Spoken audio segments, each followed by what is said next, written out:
Good evening. Good evening. Good evening. Good evening. Good afternoon. Hello and welcome to 8:30 p.m. football. Hope you enjoyed some of those prime Unai Emery moments from back in the day. United travelled to Villa Park in Birmingham late Sunday evening against an in-form Aston Villa side, who were of course not only contending for Europe but also for the title. Although some might say it's too soon to say that, but it has been 16 game weeks and they have been looking like they're on it. The pressure is, of course, on Ruben Amorim to get his squad right after the AFCON gang has departed.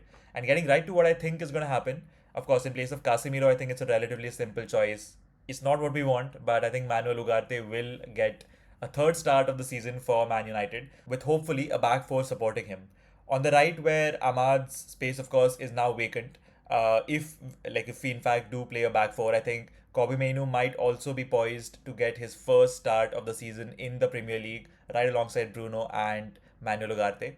Now, while this, of course, wasn't always a certainty, his brother certainly did not do him any favors by flaunting a free Kobe Mainu t-shirt at the side of the pitch during the Bournemouth game, which of course could have unraveled into a very bad situation, into a very bad incident for Kobe. But quite thankfully, I think Ruben Amorim just yesterday cleared the air on it, saying that Kobe will not be impacted by any decisions or any acts of showmanship that his family decides to indulge into, which I think, quite thankfully for United fans, could mean a start for Kobe.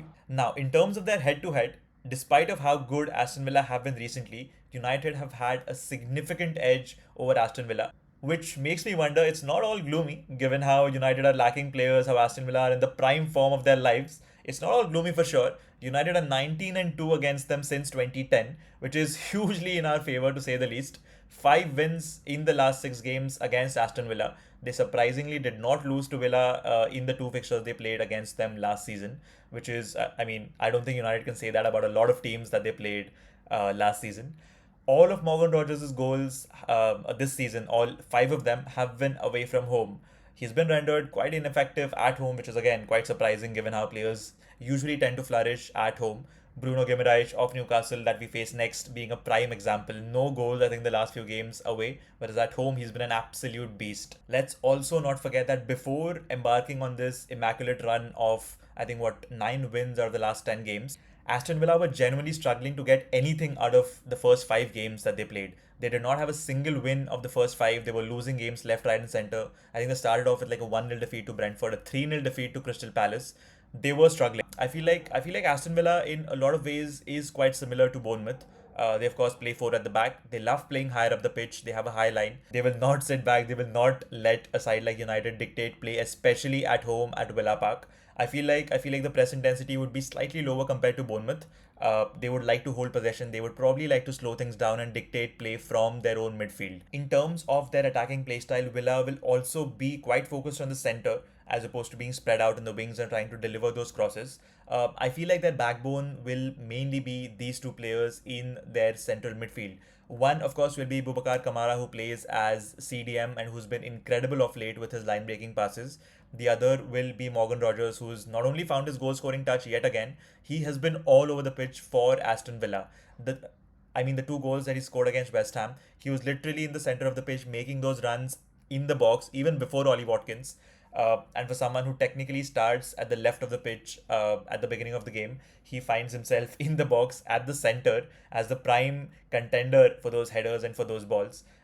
He does move around a lot. He will be one of the most menacing players that United will have to deal with. This second goal that Rodgers scored against West Ham, the kind of position that he got into before he led off an absolute screamer, is precisely the kind of position that he might find himself against United in time and again. And I think United is going to have to do really well to basically prevent him from shooting or finding that critical pass that might lead to a goal. You're in advanced position. That's a good ball in towards Morgan Rogers. Now, if bases this, Aston Villa are actually likely to stick to this constricted system wherein they dictate play at the centre of the pitch as opposed to on those flanks in the wings, United's wing backs will not be of a lot of use against that.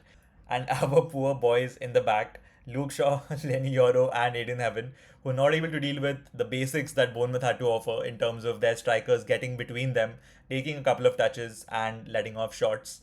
If they were not able to defend that at 2 different points in the game, with Lisandro Martinez also equally culpable for the last goal, I feel like they're not going to be able to handle the kind of intensity that Aston Villa are about to bring in the centre. Attack-wise for United, I feel like the wings, mainly the left flank where Cunha flourishes, has to be the main avenue of exposing Villa at the back. Now, I mean, it's no secret that Matty Cash loves to get ahead, loves to deliver those balls. And if we are able to turn over possession swiftly, if someone like Bruno is able to get charge of the ball, I feel like getting it ahead to Cunha, who dribbles past one, dribbles past two, occupies that empty space on the left flank, and then hopefully delivers a good ball to someone like Shesko, or even turns in on his right and finishes the way he did against Brighton for his first goal of the season. We will quite unfortunately miss Ahmad's ability on the right to provide those swift bursts of pace, especially on the counter, to hold the ball for long periods of time, and most importantly, to take defenders on.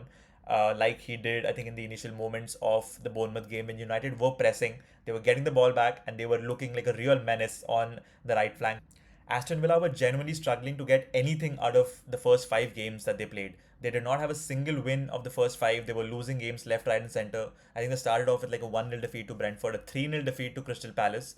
They were struggling. But in any case, I feel like playing a back four, getting that solidarity in our back four is going to be absolutely crucial, because after what we produced against Wolves and Bournemouth, I'm fairly confident that there will be good attacking chances. Cunha, Bruno have finally seemed like they're on it. They are going to deliver some good deliveries, and if Shesko starts, which I'm not entirely certain about, but if he starts, he's going to have a good run for his money. All in all, while I love nothing more than taking an extremely optimistic outlook before a United game, I feel like a realistic prediction would be a 2-2, with United probably scoring early on and Aston Villa equalizing, and then some kind of a melee taking place that would eventually end up in a draw. But taking that slightly optimistic lens, I feel like someone like Cunha or Bruno or even Shesko, who desperately needs to be among the goals now, could go in for a winner and hopefully replicate what we did a couple of seasons back and win the game 3-2 for United. In any case, I think the one certainty is that we are going to concede for sure. I think most likely more than once. So we need those 2-3 goals coming in for United. Thank you for watching and see you after the game for the post match.